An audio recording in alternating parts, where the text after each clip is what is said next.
Hey everyone, David Twibell here. In our first couple episodes on aerodynamics, we started off talking about the airfoil. Now we're talking about the air itself. And in our last episode, we talked about air density. But today we're going to talk about air temperature. And what is temperature?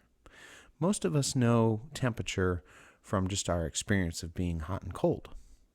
When we feel warm, the temperature's high.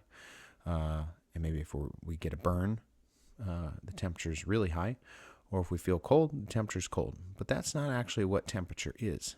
Temperature is just the vibration or the motion of molecules.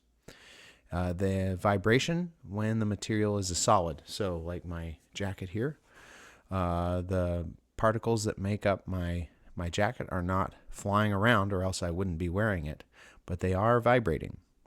And the faster they vibrate, the higher the temperature.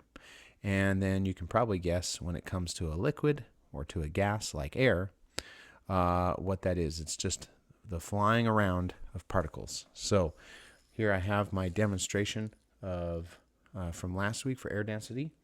And right now, if these were actually air molecules of oxygen and nitrogen, their temperature would be 0 because they're not moving. But if I start to shake them and they're flying around in there, they would have velocity, and therefore we would feel those little impacts on our skin as temperature. And the faster I move them, the higher the temperature. That's all temperature is. When you step outside into summer heat, you're just feeling quintillions of little nitrogen and oxygen molecules colliding with your skin.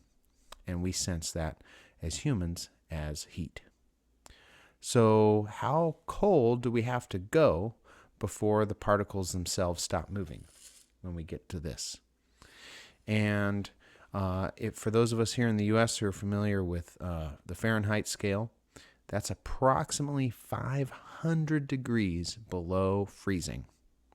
So that is way colder than we ever get outside. So thank goodness we never get to absolute 0 on the temperature scale, because literally everything would stop moving. So that is definitely not the case.